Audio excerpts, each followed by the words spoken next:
Alors, si vous avez 5 minutes devant vous, j'aimerais vous dire 2 mots à propos d'un argument, ou plutôt d'un slogan, sans cesse agité aujourd'hui par les partisans de l'avortement. Alors, vous le connaissez, ce slogan, vous l'avez entendu 1000 fois, on le répète sur tous les toits, mon corps, mon droit.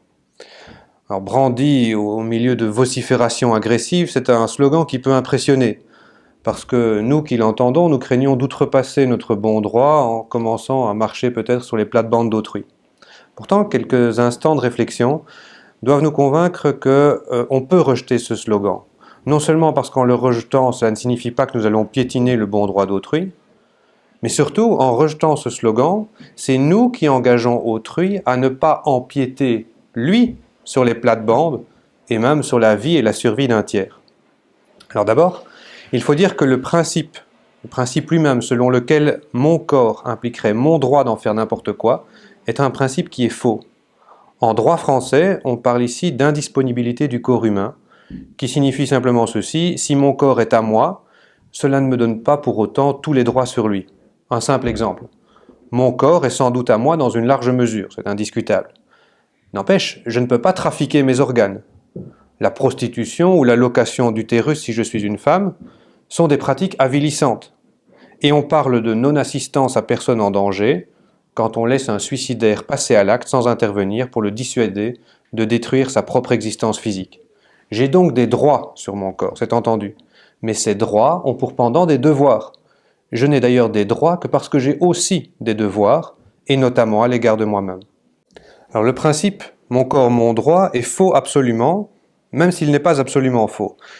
On va quand même supposer pour les simples besoins de l'argumentation que ce principe, bien qu'il ne soit pas acceptable, on va supposer qu'il l'est. Si je suppose que mon corps implique mon droit, est-ce que je peux, si je suis une femme enceinte, avorter sous prétexte que cela ne concernerait que moi? La réponse, c'est non. Pourquoi? Justement parce que ça ne concerne pas que moi. Cela me concerne moi, c'est évident, mais cela concerne aussi quelqu'un d'autre. Il ne s'agit pas seulement de mon corps, mais il s'agit aussi du corps d'une autre personne à l'intérieur de mon corps. L'embryon ou le fœtus est-il mon corps? Bien sûr que non, il est dans mon corps, mais il n'est pas mon corps.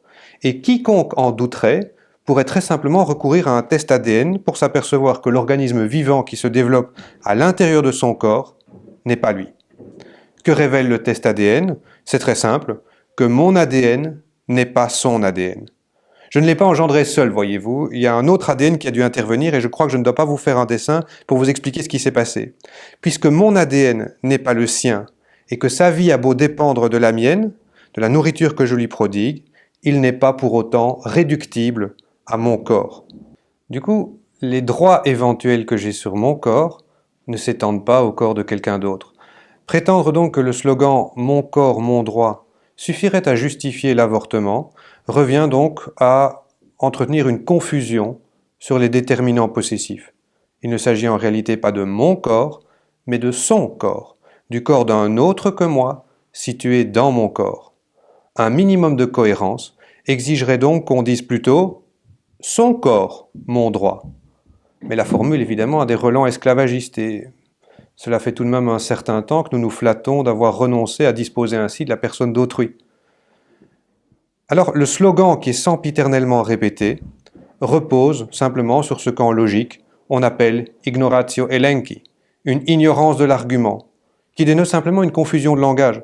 Quand vous dites « mon corps, mon droit », vous faites une confusion de langage parce que vous prétendez parler de votre corps alors que vous parlez en réalité du corps de quelqu'un d'autre qui est dans votre corps.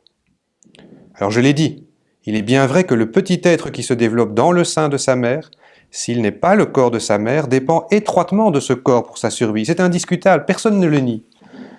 Cet embryon ou ce fœtus ne peut pas survivre pendant un certain temps s'il ne reçoit pas tout ce dont il a besoin de la part de sa mère.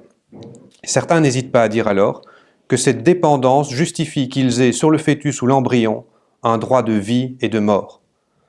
Mais réalise-t-on seulement à quel point un tel argument est à la fois insensé et inhumain? On peut le reformuler dans des termes plus clairs et dire « puisqu'il a besoin de moi et qu'il compte sur moi pour vivre et grandir, alors je peux choisir s'il doit vivre ou mourir. Je le tue si je veux Il vivra si c'est mon bon plaisir. Voilà ce que disent les gens sans oser l'exprimer aussi clairement. Alors quoi?